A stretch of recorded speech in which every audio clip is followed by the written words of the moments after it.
Osa videon tapahtumista saattaa järkyttää katsojaa, vaikka videon tapahtumat ovat keksittyjä. Katsojaa on varoitettu. Ota animaatio huumorilla. Ja mikä nyt oli se jarru? No en tiedä, kun osaan ajaa vain sudella. Voisinkin vallottaa seuraavaksi tuon Valpperin metsäneläin. Hups. Ei kun siis karhu. Tule tänne. No, missäköhän se Valpperi on? Taidan olla perillä. Kuka pelasti Valpperin? No, sehän oli. Katso ensin Valpperi-sarjan aiemmat osat. Linkki videon ylälaidassa.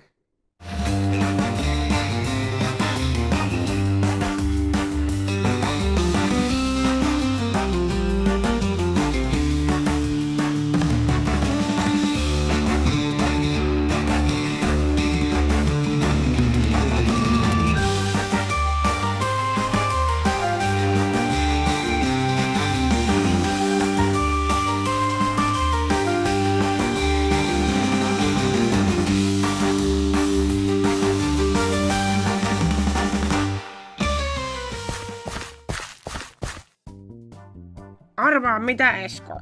No. Mä ammuin äsken venäläisen puhuvan karhun. Mitä helvettiä, Eetu kautta Jari? Mitä sä oot asustanut? En kai mitään. Miksi ihmeessä täällä Valpperissa olisi joku venäläinen karhu, joka puhuu? En usko sua. Mene kotiin nukkumaan. Tai nukkumaan huonosti. Hei, tule nyt katsomaan, se on ihan totta. Okei, mä tulen sitten. Hetken kuluttua.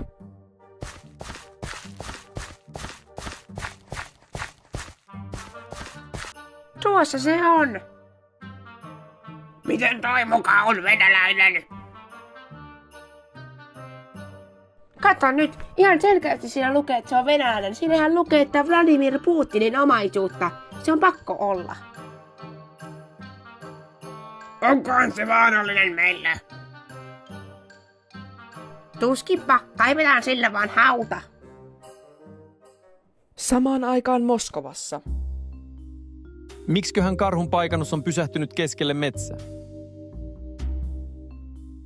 Nyt minun on pakko tarkistaa videotallenteet, jotka salakuvasin ovelasti.